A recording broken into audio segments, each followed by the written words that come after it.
these big old air conditioners in our tent, man, and for keeping us cool all throughout training camp. Thanks to them. You got it. Absolutely. Howls want you to be comfortable. There you go. Is that you? It sounded like it. Yeah, that's very good. Hello. Man. Yeah, Howl's Heating and Air, great guys up in Ashland, 40-some-year-old company here, and really, really enjoy working with those guys. And anytime they can get involved with an A-plus brand like the Redskins and ESPN, we're excited about it. And you just saw us sign on a new client, Uptown Alley, which are our friends down there. We've done a couple shows there. I always say that is as first class as it gets. It's 60,000 square feet of fun. I mean, it's the large. A lot of people don't know this. It's the largest indoor entertainment complex in Virginia.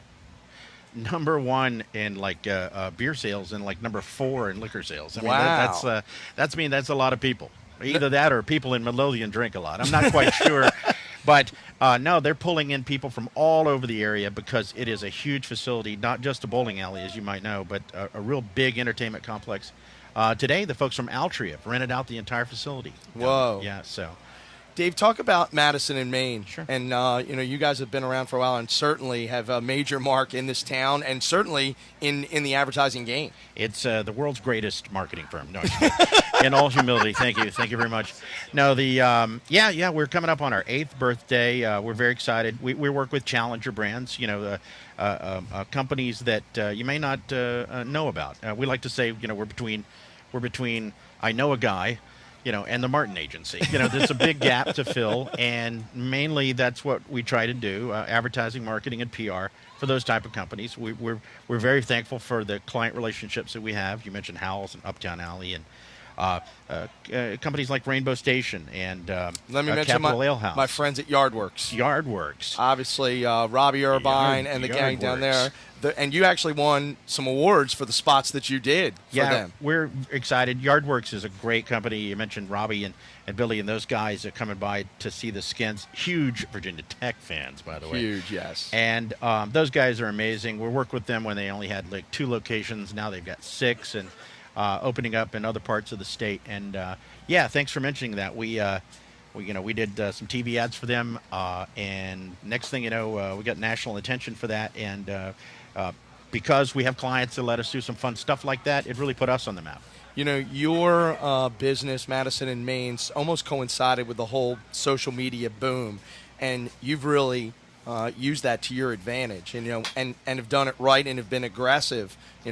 People are in that social media space, and then they kind of just stand there and wait things for happen. Yeah. You kind of make things happen for your clients using those platforms. Well, I think that thanks for that, and I think that with challenger brands, we weren't afraid of it. We didn't want to take the old 100-and-some-year-old model of the advertising business and say, let's just run a bunch of stuff, print or TV, and let's just throw it at it and see if it works.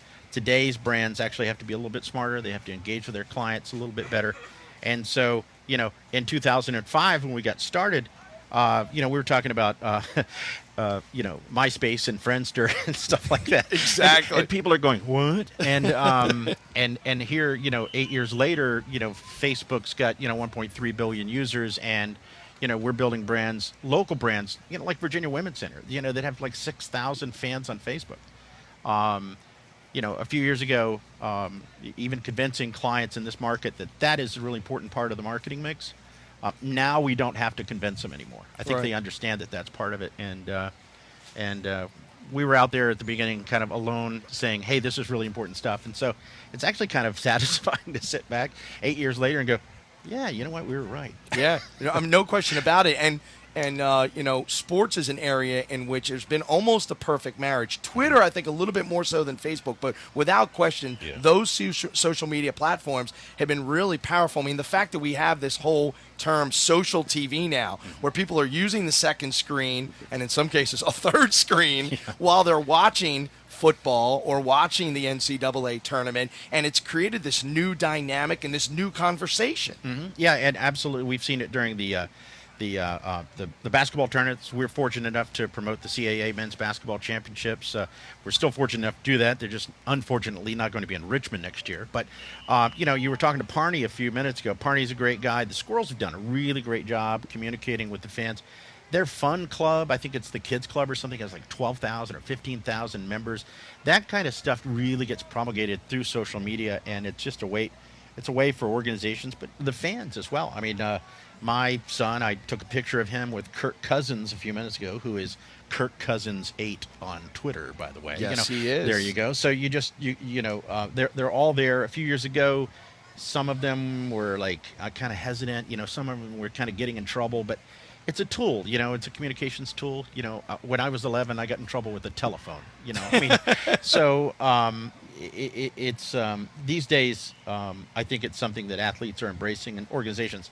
And really good sports brands like the Redskins have totally embraced. There's no question. I mean, they have a whole kind of social media strategy here between Twitter, Facebook, Instagram, which, man, I mean, that is Instagram it's amazing how that has blown up. I was going to say hashtag HTTR. Yes. Hail to the Redskins. I mean, they have really they have a really great brand, and their strategy for engaging fans, as evidenced by a lot of these people out here today, is something to be admired.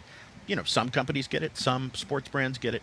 The Skins are a brand that get it. No question. I mean, one of the things that we've been promoting here as people come out and they may be driving in and listening to our coverage, but once they get here, download our free mobile app and listen. We're the soundtrack of training camp, and you can listen to what we're talking about. Of course, right now we're not talking about the Redskins. We're talking about social media. But we're talking about all these great mobile platforms because I'm sure you have seen the stats on mobile technology and where it's all going and how people are consuming information. Well, one thing, about mobile technology, I was thinking a few minutes ago, I know that there's a lot of people out here today, and I would say maybe 20% of them brought an umbrella. But 100% of them brought a mobile phone. Yes. I can guarantee you that. And in terms of getting the message out and communicating now, mobile, we've been saying it for years, mobile's the future. Well, it's not. Mobile's the now. 60% of the world's population has a web-enabled phone. That's huge. That surpasses, regular web usage. And mobile's going to be the key. Twitter, Instagram, those type of platforms that integrate really well with mobile are the key. When Facebook announced last week that they kind of finally plugged into mobile, stock shot up $14 in one day. So the companies that have really mastered mobile, that's the new frontier in social. I'm just thinking about your umbrella comment, a smartphone with an umbrella. That's it, Dave. Well, we just hit it. We just figured it out, buddy. I have something that I love from a few years ago. It was called umbrellatoday.com. At 7 a.m. every morning, I get a tweet. It'll tell me, you should take your umbrella today. Are you It's great. I swear. It's a social media That's app. really good. Umbrellatoday.com. Download it for free. That's really, really good. Well, I know we got to get Jack in position to get some interviews. Man, I tell you what, Jack is my son. He's a starting tight end for the Alberta Smith Sharks. A future long snapper in the NFL. We figured this out at about 6'4" when he finishes, maybe about 240. Not big enough to play the line, but if he practices his snaps every day, he could play in the NFL. Listen, a friend of mine, Mike Murphy, was a former long snapper at North Carolina, and he parlayed that into being an assistant for Parney. So, I mean, the sky's the limit. You know what I mean? There you go. Really, the sky's the limit, Jack. Thank you, Dave, for all you do. I really, really appreciate it. And now tell people how they can find Madison Main online, please. Oh, thanks. Well, yeah, we're on everything. It's MadisonMain.com, YouTube/Madison and Main, or you can follow me at MadMain on Twitter. I only have 28,000 friends. I need a few more. So follow me on Twitter. And the maniacs are out here. The maniacs are out here. Most of them, we got about half of them mined in the store because, unlike Mad Men, the TV show, we actually do. Wait, you don't sit around and booze all day long and smoke cigarettes inside? That would be great if we could smoke and drink and all that all day long. But we have to come out here and get Scott a hard time and all the folks at ESPN Not 50. Thank you for your support. You got it, buddy. Really appreciate it.